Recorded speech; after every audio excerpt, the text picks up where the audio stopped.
On the blue side, we'll see if that does change things for Immortals as far as maybe those early lanes go.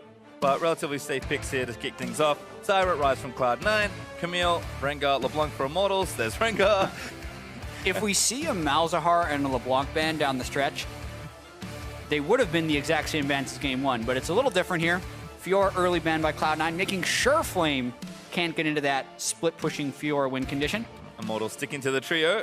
As we see, Cloud9 do go for that first pick Kha'Zix, so almost a mirrored draft, but of course the sides have changed. So we saw Contracts was happy to play Lee Sin into Kha'Zix, now we'll play the Kha'Zix side, potentially of the matchup. Yeah, and then another question will also be whether or not the Malzahar ban gets picked up very early or not. Well, there's Maokai actually for Flame, and there's Varus for Cody's son. This has been a common trend in Immortals drafts, picking Varus very early for their AD carry player. And Flame is really saying that, I didn't like that Nautilus thing, give me the good tank. Yeah, Cody Sun's also had a couple very good performances on Varus compared to his other AD picks, so this is super interesting now. Interesting how Flame hovered the Kennen right before he picked the Maokai, because in areas where we have seen the Wits End top lane Kennen, it has been very good into Maokai.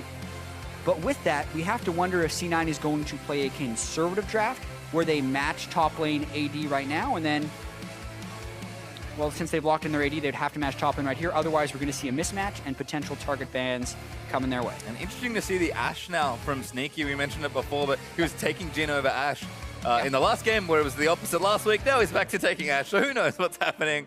It looks like Cloud9 might just take their tank. So they are going to mirror here, which makes sense, and Nautilus is the lock-in. Yeah, and it's all about giving varied looks to the opponent team. You just can never really pin Reaper down on exactly how he's going to draft, and it's because they can find success with all these different styles. Maybe they don't truly have preferences. They just have a top tier of champions, and they're fine interchanging them for whatever type of team composition they want. So one thing about Ashe is it's a little bit better of a straight pick composition than something like Jhin. And it could be maybe with the Kha'Zix they want to make some changes. That's probably subtle things if there are changes at all for Cloud9, but I love this. I always love to see this in games. Contracts had such a good Lee Sin game. Now Dardoch is going to take the reverse matchup and see if he can show up. But for Contracts, if he's trying to make a statement here, winning both sides of this jungle matchup would look very good. Yeah, and it's the complete run back because it's also the reverse top lane matchup. So a lot of times people say top lane can be a 2v2 lane. That's kind of what it turned into with Dardoch spending so much time up there. If they can't win this matchup on this side, it's going to be trouble. Certainly is. There's Karma ban from Immortals, the Corki ban from Cloud9. So just a couple target bans here in some roles that haven't been picked up just yet. Yeah, and all this is happening with Malzahar still being on the board. So unless C9 decide to ban Malzahar here, you wouldn't be too surprised to see it picked fairly early by Immortals, but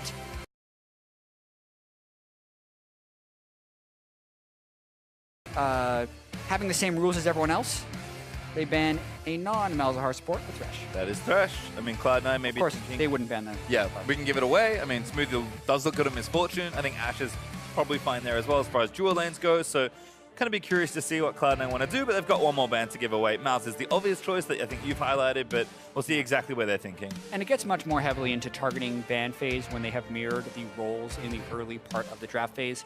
This time, top lane, marksman, and jungle. There's a real target ban, actually. Morgana, just straight off the table for Ole. And I wonder if that means Immortals want to pick something else. They actually pick Lulu, kind of expecting the Malzahar. Yeah, and Lulu is decent into Malzahar, which is why they feel like this is a fairly safe pick, and also considering that there are 4 supports banned in the ban phase, so they've taken away a lot of the supportive supports, so to speak. Doing the opposite side of kind of the draft as well. I mean, looks like they are going to still pick the Mouse here, but Lulu's the blocker pick here. Instead of taking the strong pick, they take the pick that dissuades you from picking the strong pick. But Cloud9 do not look particularly perturbed. And they're going to take Malzahar there. So the reason that some people think Lulu is a good pick into Malzahar is due to picks, you kill the Voidling 1 hit faster because the picks counts. Not to mention, if you ult someone with Malzahar, the immense shielding you get from the Lulu ult is great. Not to mention, you can also interrupt the Malzahar with the Lulu ult if you're close enough. So a couple pretty critical things. Well, fighting against Malzahar. Last pick Syndra from Jensen, so pretty safe blind pick mid laner. But Pobelta has almost every mid lane pick available to him, with apart from LeBlanc and Ryze, which are the super strong mid laners. So he's going to get his chance at a counter matchup now. We've seen this from him before. We saw it from Jensen actually versus Bjergsen. There's the Fizz. Yeah, awesome to see that coming out of Pobelter. Pobelter and Jensen, funnily enough, the only two NALCS players to play Fizz yet. That is correct. This split. And I believe it's actually been in these matchups as well. So both of them should be familiar here with the way the game goes. Assassins are good picks into Syndra, surprisingly, even though people consider Syndra the assassin, since she assassinates you with one button. Oftentimes, Fizz very good at juking around those spells, though, and it becomes quite a skill matchup. Certainly does, and fun to watch there. Pobelter kind of got it handed to him in game number 1, so we'll see if he can answer back with his own counter pick, or if the consistency and strength of Jensen will matter here. And once again, we'll be looking towards that top side of the map for both these teams. No carries here for the top lane, so we'll see another clean tank v tank battle. But I think Contracts and Dardoch, they had good starts to the last game. Contracts got the better of Dardoch on the Lee Sin. Mid jungle and maybe jungle top for the Immortal side were big moments in the first game, so kind of curious to see how that all works out. And I'm kind of expecting bottom lane for nothing much to happen. Yeah, I mean, that's always a possibility until they hit level 6 at least, because the Ashe as well as the Varus have really tremendous gank assistance for these guys. But as you say, whenever there's that draft where they're mirroring the roles early on, and they've also mirrored the type of champions they're playing, we see very similar team compositions on both sides. Surprise. Well, I guess it'll just be about execution and play. Then Cloud9 had it all in game number 1. If they can make another good-looking game and get yet another sweep, they're starting to pick up even more momentum moving through the second week of the LCS. Absolutely. The one game they have dropped was against Team Dignitas, but they still managed to win that series 2-1. And with the swiftness in which they win game 1, they're pretty huge favorites coming into game 2. Well, it could be a short hour or so. We'll see if Immortals have the answer in game number 2, as Sneaky and Smoothie will move themselves down towards their bottom lane. Very curious, as always, to see kind of where everyone fans out to. I wonder if Malzahar is going to get himself into a brush and try and abuse the early power of the Voidlings. You can see Ole actually not skilling up anything just yet.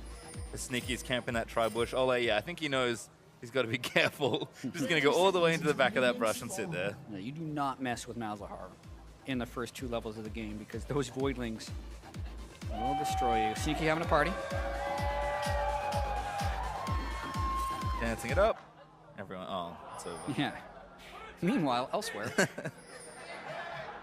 Keystone Mastery is looking very standard, much like last game. And Impact and Flame, we'll see if they get some attention. No, not today.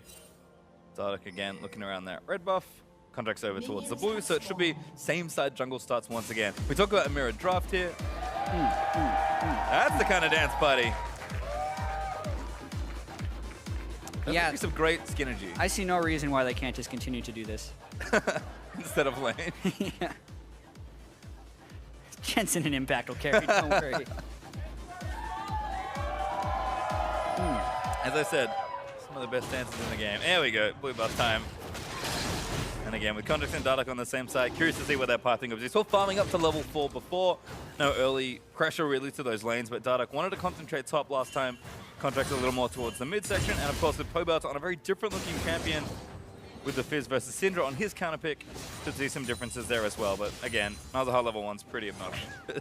Yeah, but you just got to see there how quickly the Lulu can actually get rid of the Void Spawn, so decent. Still takes a bunch of damage, unfortunately, because while they're killing the little Voidlings, their wave is getting pushed in, which is the goal in the bottom lane, is to push the wave early. Yeah, Ashe, of course, does have a bit of a range advantage in the matchup, so Sneaky playing up nice and aggressive and looking to get damage done early. Cody Sun, though, should be just fine there. There's a level 2 for Cloud9 duo, but looks like they'll just keep this away from their turret for as long as possible.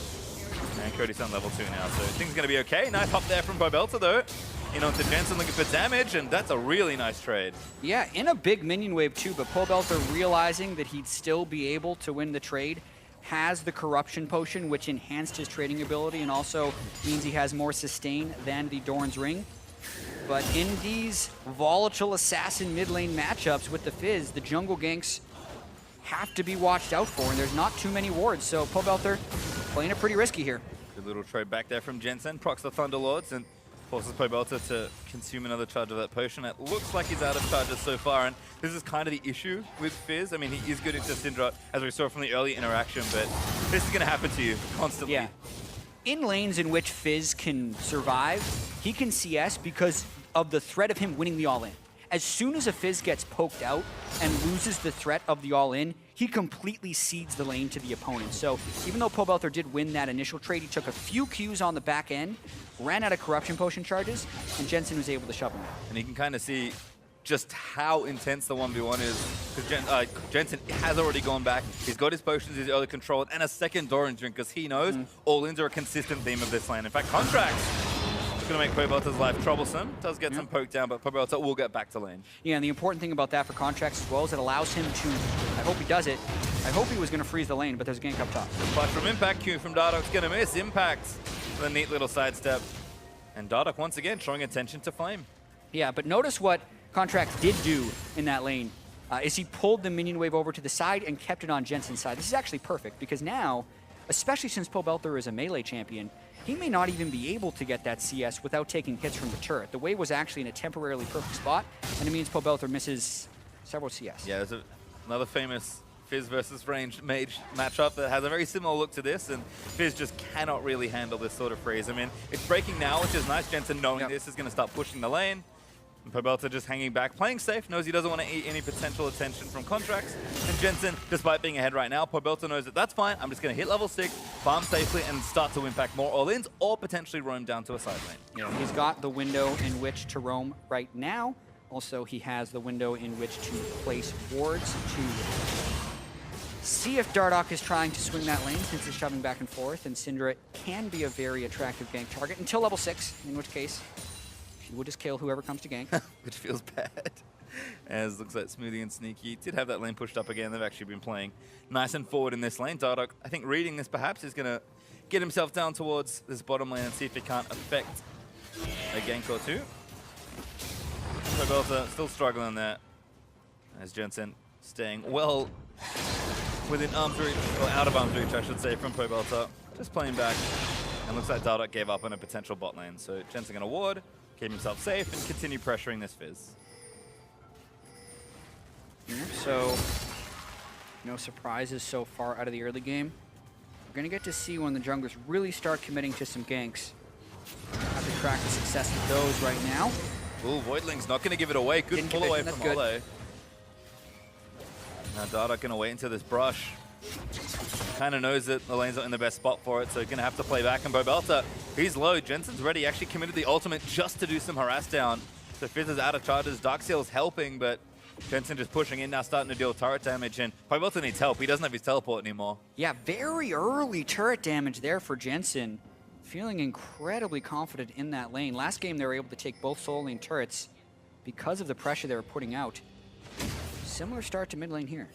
And good information there, gotten by Contracts. Didn't want to 1v1 Dardock with the level differential, but finds him potentially looking for something around mid, so knows that Jensen is covered. Fish is going to miss. Jensen, just so good at dodging skill shots.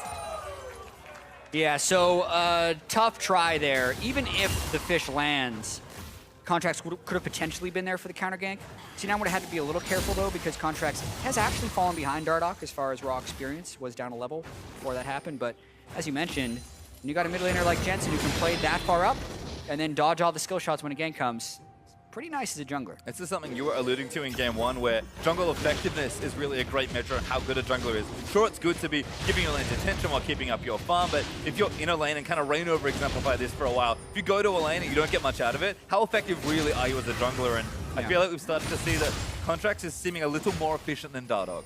Yeah, especially in gank effectiveness, and that is also something that is influenced heavily by your teammates, right? If Dardock is forced into going to lanes that are already disadvantaged, for instance, there Pobelter had 25% health. He can't even get close before landing the Fish. Meanwhile, Impact may be getting dove. Level 6 Dardock. Another dive here. Impact does have his ultimate. He's going to commit it now, but he's taking too much damage already. He comes to the Colossus. He's going to poke. He's trying to get Flame in from under the turret. Dardock still looking in. Needs more damage, but they can't kill him. Dardock. Oh, trying to make a play. First blood for Impact, though. And Dardock just presses too hard. He saw last game, Contracts and Impact executed that dive, no problem. They go a little bit earlier. Dardock doesn't have Warrior. Impact just tanky enough. And what was that return by Dardock? gives the first blood over to Impact. Wanted the last bit of damage, but didn't find it. Flame, no teleport, forced a recall, and Impact knows it's going to push the lane in. Let's watch this nutty dive again. Yep, no flash on Impact. Dardoch is 6, so he thinks it's easy pickings. Flame takes Turret Echo, perfect. Get the kick into what he wants. So he baited his shields until the end. And then Dardoch just takes his Q into a minion when he had already safeguarded to safety and gives the kill of Impact. He realizes that was a bit of a goofy play. Mistake there from Dardoch, but able to laugh it off. Impact, unfortunately, as a result, will get himself a kill, and now healthily walking back to lane. Should be just fine there in the 1v1. A little behind on CS right now because Flame got back earlier, but itemization looking relatively equal. C9 looking to try and steal the blue buff. Pobelta, Fish. Almost hits the blue buff. Jen's going to dodge it again. Now that's a stun. Almost lands Dardoch as well. Great juke from Contracts. Something in the C9 water as everyone's dodging skill shots. Flame down here as well. There's Pobelta looking for something. Always also here. It's a party. Party over. Yeah, Immortals roams everyone down there. They do stop the blue buff steal, but how much does that cost them, right? Their top lane is now shoving in. The bottom lane is now shoving in. Even mid lane still having a bunch of turret damage. So once again, they invest resources for no gain. Smoothie did duck out of the bottom lane. See something happen. Oh, that was close. Pobelta though will collect the blue buff and recall back to base. He's got a Negatron cloak, so that should help with a lot of this harass that he's taking. And his teleport's up if he wants to get back to lane ASAP. Looks like Abyssal Scepter will be the first item for him. And yep, kind of knows that he needs to keep staying ahead in this lane, or staying as even as he can, because he's 30 CS behind again.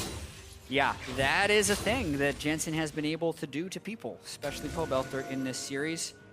Both mid laners, because the kill threat is so high between Fizz and Syndra, have opted to go Negatron Cloak. It's the smart thing to do in this matchup with kill threat, and it's going to push it more towards a farm lane. So that CS advantage will be tricky for Jensen to extend it, but he's been able to gain it, at least in the early game. Could be all he really needs. Clears out that back wave. Pobelta has gone roaming towards that top side of the river. Scry's Bloom isn't quite going to spot Jensen, but they kind of know there's no one currently close to mid lane on that side. That C9 instead are actually more interested in the Drake that's now available to them. Early Ocean Drake looks to be the plan. Jensen knows he has to push advantage here 1v1, and Contracts and Sneaky going to start this off. Yeah, I mean, they have shoving waves in all 3 lanes. Immortals has no good way of answering this. And when you get the Ocean Drake this early, it heavily benefits your laning phase. So even though it's not directly allowing them to kill turrets, it will allow them to have higher health and push with more impunity. Fish! Oh, he can't lands dodge it! that one. Gonna wait for the flash, trying to get over the wall. Pobelta though knows this, doesn't flash over. Arrow lands in, and that Contract looks for the assassination. Dardoch's here though in Contract. Gonna get it turned around, pops the ulti and gets away. Very pretty knocking someone into an Ash Arrow, but ultimately not that effective. Pobelta finally landing the Giga Shark, and it allows them to win that trade, so to speak, although it doesn't come up with a kill. Ocean Drake as well, going to be ticking down, so Jensen maybe feels comfortable to stay for a little bit longer. Has a potion going there as well. Pobelta, kind of knowing he's got the health advantage, is going to push him where he can, but Syndra is a very good ranged wave clear mage. Yeah. This shouldn't be too tricky to move out from under the turret. Unless Pobelta is able to kill Jensen or hit the turret while Jensen's not there, he's not going to be getting any turret damage on that Fizz. Kind of knowing this, he's going to move together with Dardoch and try and get something else happening. Syndra's just going to keep pushing that wave in. As Sneaky and Smoothie dealing with those creeps on the bottom side. Haven't seen too much of bottom lane so far, just a lot of farming, but early itemization is there once again. Cody signs Tear of the Goddess, Sarita Dirk, and Sneaky, of course, kind of not on a lethality-based AD carry. He's going more for that VF sword as the tank battle ensues once more. And I don't see any junglers anywhere near them, so we'll let them have their fun. So they are really just... That's the first thing I do, by the way. As soon as someone pants a top, I'm like, where are the junglers? Yeah. Back in base, we're okay. Back in base, looks like these guys are just using spells to amuse themselves.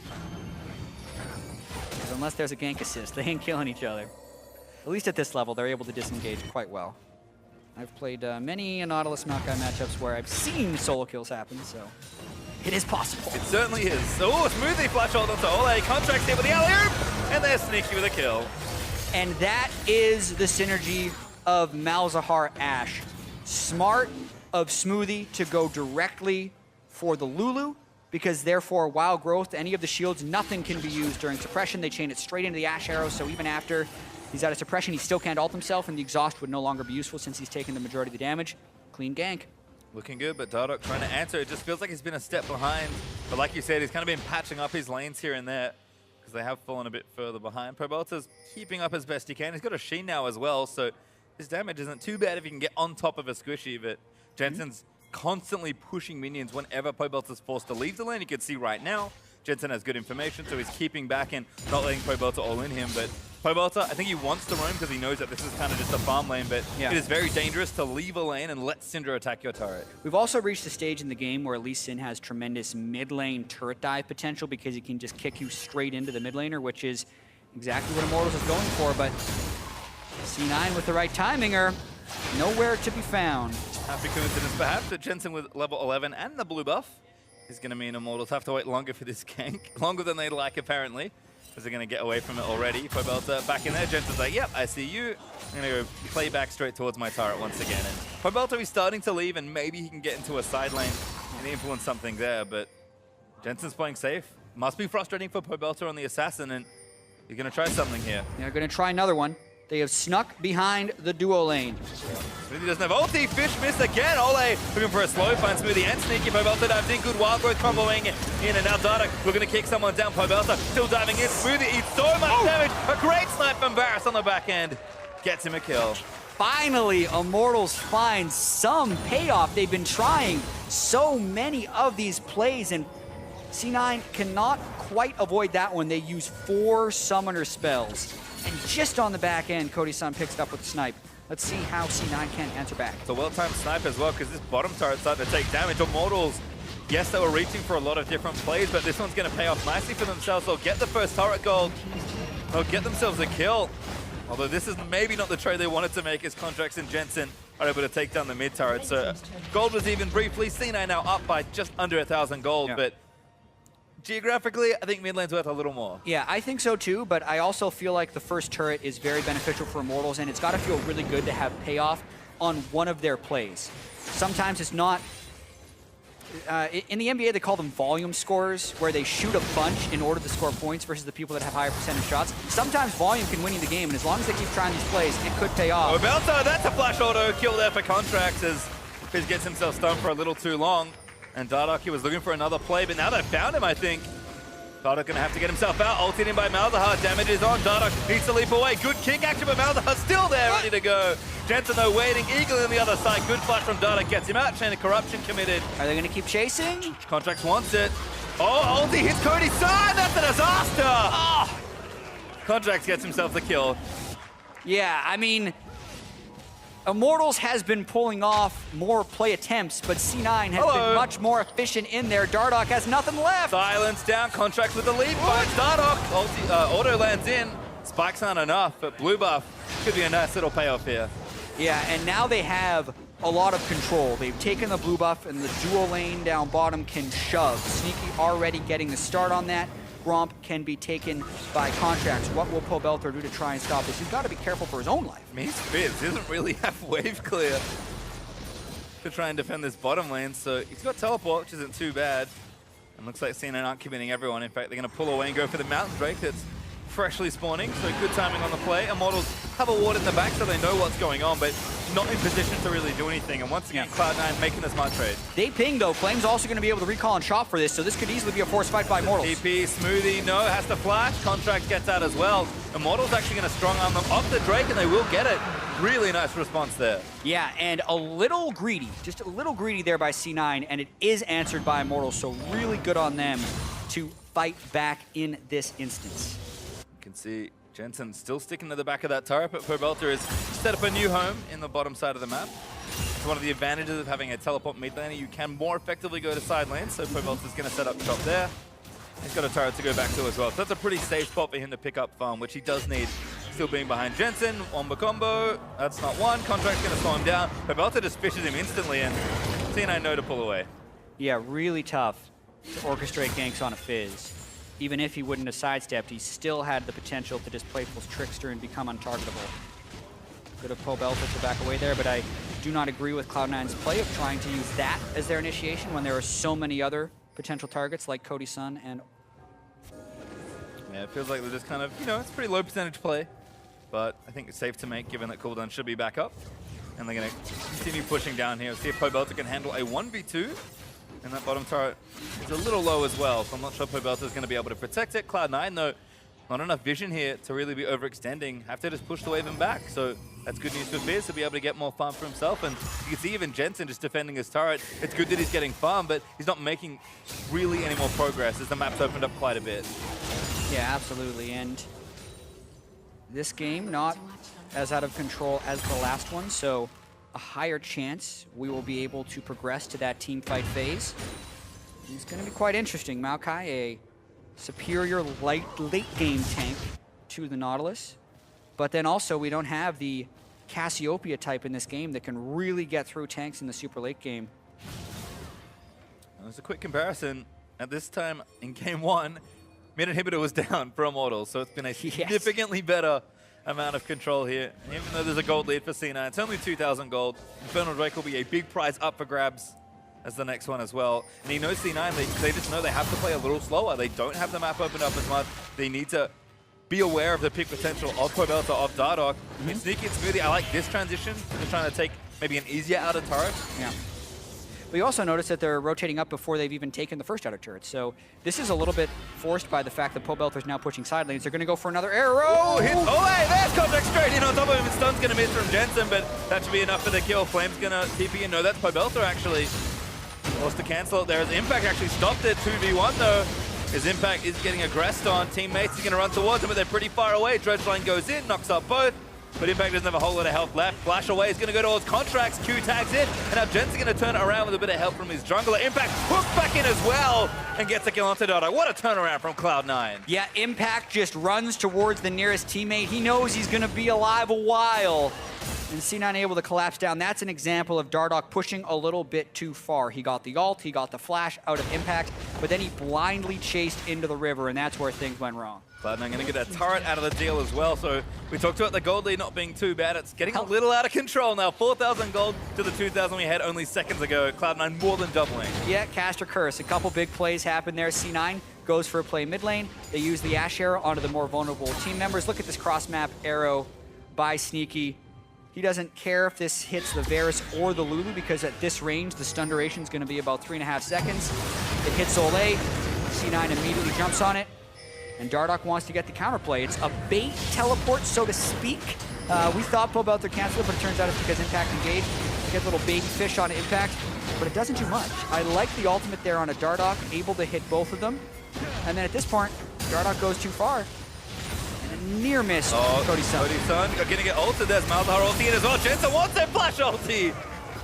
Gets himself a kill through Wild Growth. Woo. So, yeah, they miss the Ash arrow. He dodges the stun from Syndra. Still dead. That means you were in the wrong place by a lot. Cody Sun definitely couldn't have been up there, and they do not have the vision control to support that type of position. Looks like a blue buff steal's gonna follow as well. Impact whomping down the buff. Jensen here to collect it. Pobelta, he kind of wants it. In fact, he's going to go in for it. Dardoch with a smite, going to go through. Fish going to miss.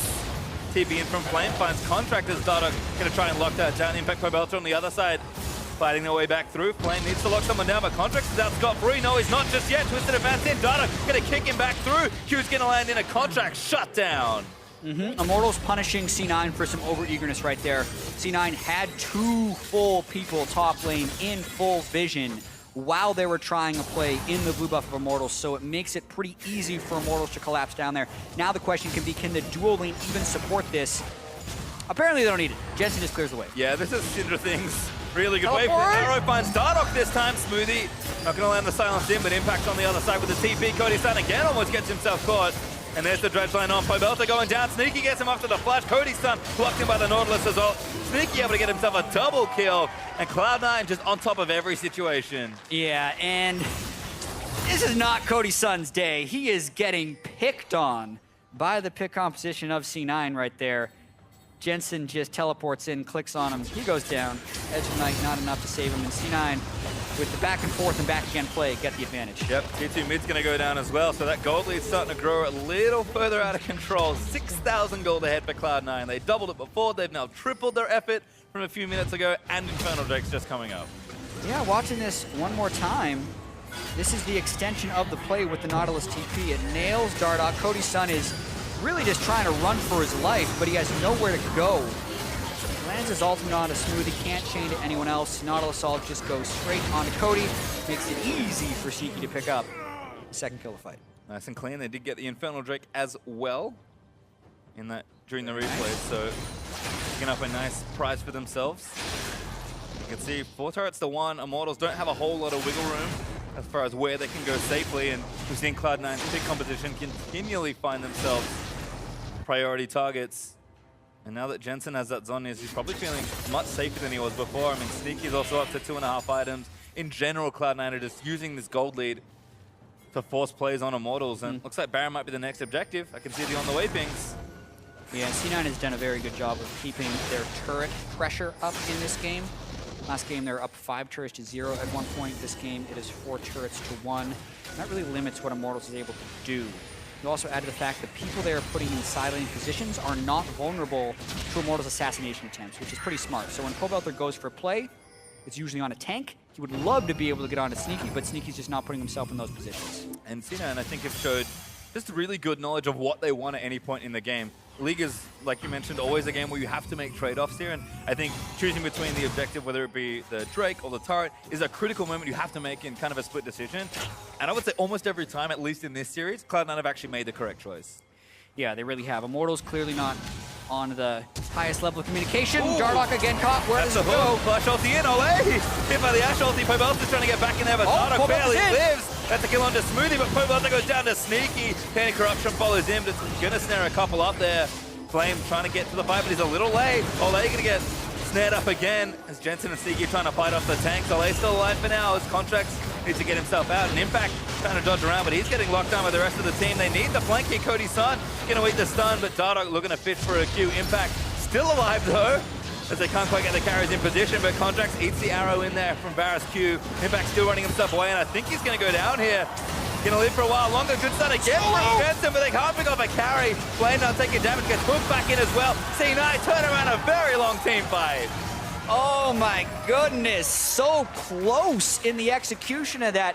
Pobelter had a spectacular entrance into the fight and took out Smoothie right away. Finally got onto one of the assassinatable targets. And from there, we're gonna get to see this one more time as C9 jumps in. They start the fight, but Lulu actually gets all the shielding off on a Dardoch before the Ashe Arrow lands, so the cleanness of the initiation wasn't great. And then Pobelter probably shouldn't have taken that extra Q into Sneaky after the assassination and just kind of hopped out. That would have helped. But from here, this is the value of the Armor Pen Varus. Notice that Q that just took Sneaky and Jensen really low. And this is what made Immortals so confident in the rest of this fight, is because Jensen and Sneaky have to dodge those piercing arrows, so therefore they can't help Impact for so long. So they try and just work around the cooldowns of these piercing arrows, and this is where this fight gets really intricate actually, because they're almost trying to play through the tanks, and that's what C9's able to do here. So they're not even worried about Flame, because they know it takes too long to necessarily kill him until they can push the Immortals damage dealers off. Then they can focus the tanks because they no longer have to worry about the piercing arrows. So an intelligent end to that fight by C9. Great overall awareness from C9 there, using the terrain to their advantage. I missed the summoner heal until we saw it. Sneaky got it over the wall. That's where the free health from Nautilus came from in the back end of that fight. Clever stuff overall for Cloud9. They take the minimum, I guess, which is good news for Immortals. Yeah. But the bad news for them is they couldn't get a very clean fight and maybe parlay into something like the Baron. So Cloud9 still firmly ahead, 6,500 gold. But Immortals starting to ramp up and show that they do have some play in these fights. They just have to not walk into this. Cody's son flashes away from the arrow. And the question is that enough to let him escape? C9 really loves to chase. They've got more stuns. Jensen looking for something, ghosted up to try and find another target, but instead Cloud9 will just continue their run through mid and take down Immortals has double TP, and they are down in Ashe Arrow. So they are looking to force a fight right here. Pobelter's behind them. When is Flame going to join? He has TP as well, and it's past 20 minutes, so he can get a home guard bonus if they want it. They're also picking off the wave. Contracts looking for Dardoch. Just pokes him off a potential engage. Impact actually leading the charge is going to cut off Immortals, or at least Pobelter, who's going to have to slip his way out of this one. Stun barely misses from Pobelter, and now he blasts goes his way to safety. Good little save there from Pobelter, but Cloud9 did get the turret and get out safely. Yeah, and I can see that as being one of those lack of communications, or just people being on the different page for Immortals. If you're going to be doing a double TP flank into someone, you have to use both TPs. So they did technically save their inhibitor, so you could argue that only one was necessary, but it hurts when one of their main ways of winning this game is getting access to the backline. That's best done by double TP, and now they just can't do that until Pobelter's teleport is back. Yes, Sneaky's arrow is back up as well. So Contract is going to join him and see if he can't pick somebody off.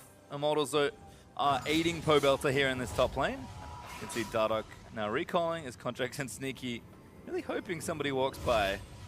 But I don't think Immortals are silly enough to walk into this one.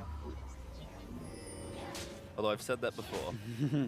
It could happen. I mean, Pobelter's looking for kills. Oh, there's the ulti. There's Contract Pobelter! Oh my. Oh, so greedy for the wave. Lots of damage, very little vision. So dangerous game there for Pobelter to be playing. Cloud9 are actually going to start the Baron as a result. Dardoch got a little bit of vision, not going to pull away. Poke is a little too great with Cody Sun in the back line, firing arrows into them. Yep. Cloud9 know that it's kind of not where they want to be as far as positioning goes, so they're going to walk down to the Ocean Drake instead. Pretty confident Immortals won't be making a play because they probably wanted to recall anyway.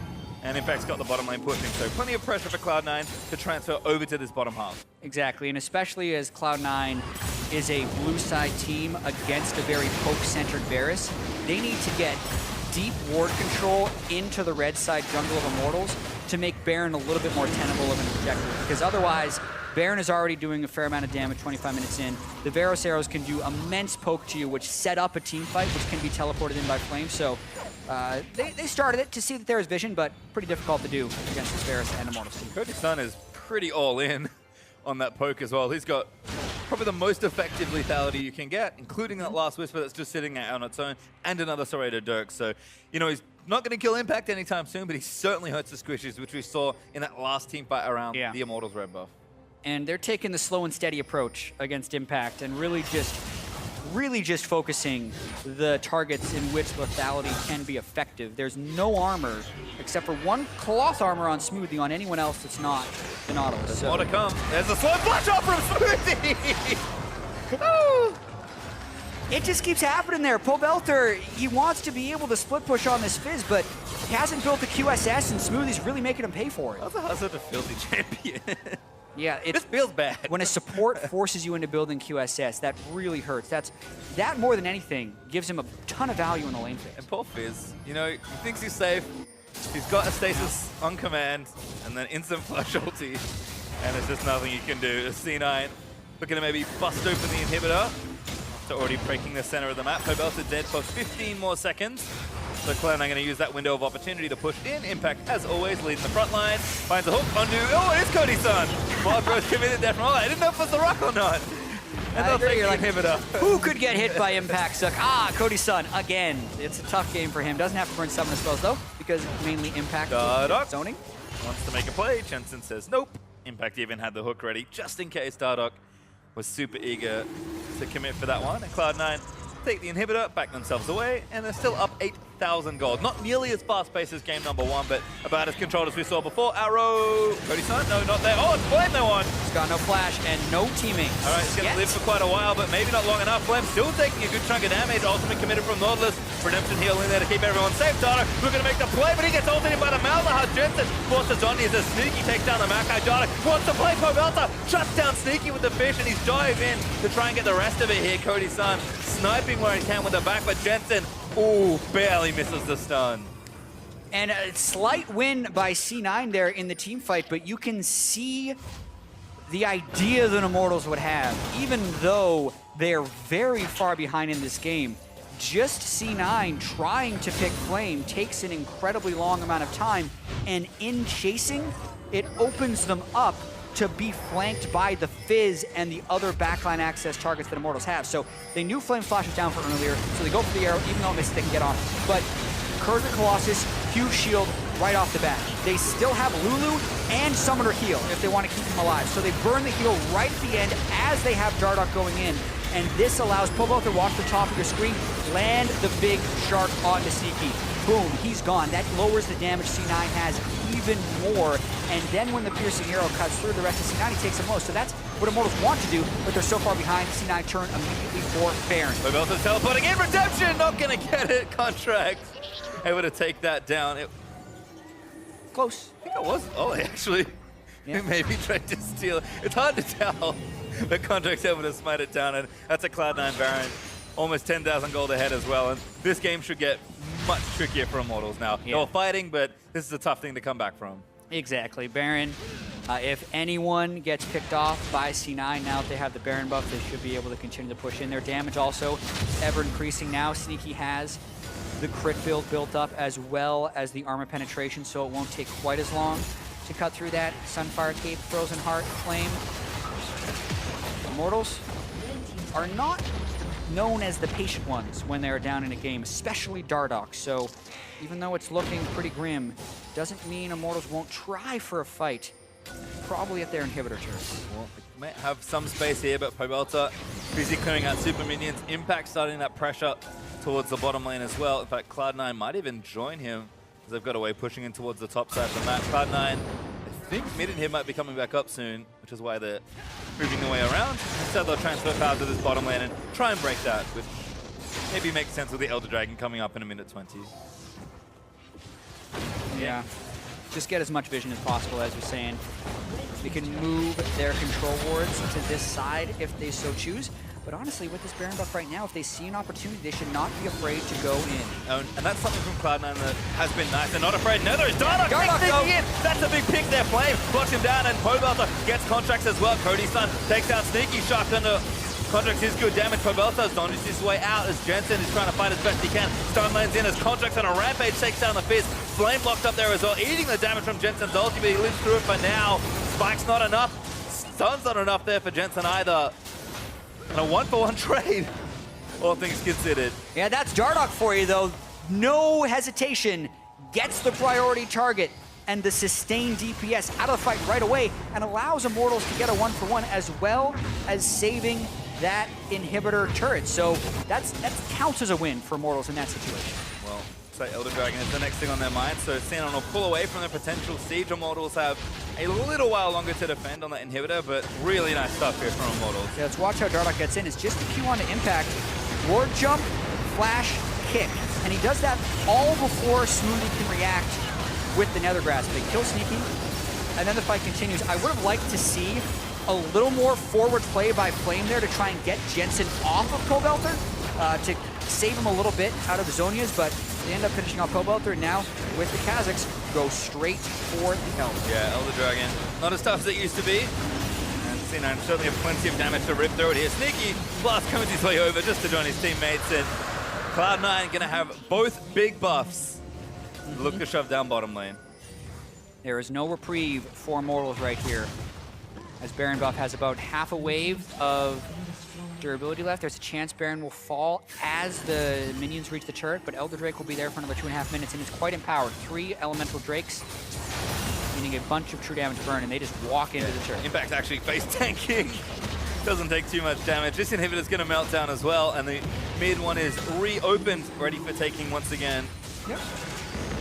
Dardoch, he needs to make another big play. He's got his ultimate back up. He won't have his flash this time around, and Flame actually was toppling, getting that pushed in, but Cloud9 are just saying, you know what, we can leave one side wave here because we've got a good window to do a real damage and possibly even end the game. Yeah, and Sneaky still has his flash available this time if Dardoch were to go for another play. The last thing that I'd expect to see out of Immortals is when Elder Drake does fall, if they tried a double TP with Pobelter and Flame because they've finally been able to sync up those cooldowns. It's going to be very tricky, however, because C9's got the classic double inhib down, wait for the super minions to crash, group up in the top lane, and just wait.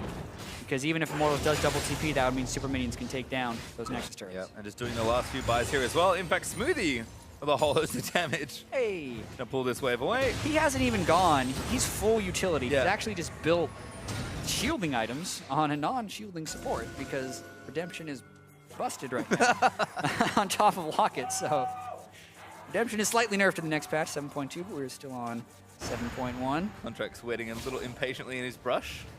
Got a control word down just in case somebody wants to walk by, but Immortals know that they have to play back, hunker down, and try and defend this push that's coming. Cloud9, Baron has dropped as expected, but Elder Dragon will last more than long enough for this siege, maybe even for an extra wave. The Immortals have a lot to fight through now. You can see that timer on the bottom left, the Elder Drake icon on Sneaky. It's a 2.5-minute buff. That means there's about 15 to 20 seconds left, which is enough time to burst down this turret. C9 needs to do their best to force Immortals into fighting them now. Impact almost got a pick there. That could have ended it very early. Flame gets onto Impact, starts something here, but Impact is so horrendously tanky. Buff's going to fall off pretty soon, so it's only going to be the one wave here for sieging.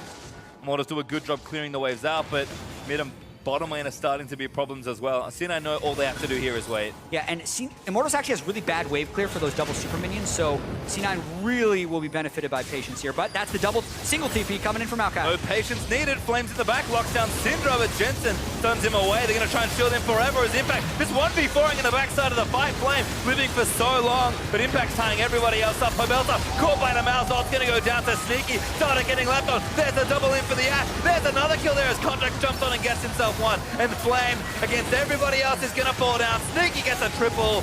And C9 going to surge in for the win. Yeah, Immortals had to try something because of the ticking time bomb of those supers coming in, but I don't understand why they wouldn't try a double TP with how low they got Pobelta with just the Maokai. C9 again, though, quite clean, 20 kills to 5. 2 games, perhaps too easy. Cloud9 with yet another sweep. Looking just so good. Certainly a tougher fight there in the second game. Contracts and Jensen ran away with game 1. But even in a more controlled game, even in a game where they did have to play the map a little more, still looking just on top of everybody else. Yeah, and I mean, we're saying they didn't run away with the game because it took 10 minutes longer than the last one, but Contracts was 8-1-9, which is 17 of 20 kills participated in just that one death. So still a very solid performance by Cloud9. Although a little bit more subdued in game 2. I'll put it this way for you. Not as flashy, but just as decisive. Cloud9 still looking good. Very good, in fact. And, you know, it is early, but it's the team that's toppled so many of the big names from last season. Yeah. They've beaten Dignitas as well. Granted, that was closer, but that is also a team that people expected to rise towards the top. We're starting to get to the point where it's not like, when? Like, how are they going to lose? But when will they lose? Because Cloud9 kind of have, at least in the the first half of the season, they've got the big problems out of the way early. Yeah, and exactly who will they lose to? Exactly. Because I think you would be crazy to rank anyone above Cloud9 in a theoretical power ranking right now, based on how they have looked in their victories against the teams they've played. They're top of the league in all of those categories. So really just nothing but positive things to say about Cloud9 early on in the split. And I think that speaks so much to the infrastructure. Contracts, a rookie player, looked very clean. I mean, we know he's talented, but he seems very easily integrated into that team. Ray, their top lane substitute, has already started playing games. He's kind of being groomed to be another great player potentially for the team if they need him. And we know he's also very mechanically talented. Like, the draft's looking good, the map play's looking good. Like, I cannot speak more highly of the coaching staff and the infrastructure of Cloud9. Yeah, Reaper has done a really good job, and I keep complimenting his drafts, and just remember that it is not just the coach, it's the team that's able to set that up, because they have been able to have enough versatile players that can play enough champions that their drafts have been really potent and popular and all these things. And it helps when you win both sides of mirrors. You'd be like, man, they drafted that side of the mirror real well, when really it's just the players that are able to win. So keep that in mind. But yeah, C9 looked really good. Immortals still a fair bit of growth to do, right? Yeah. The problems we thought they had coming into this, where they were pushing too hard and going for too many plays without the efficiency, kind of hurt them right there, and it's one of the reasons they fell behind. Hurt them certainly a lot, but for more on that Cloud9 win, let's check in with Riv, waiting on stage with Cloud9's man in the bot lane.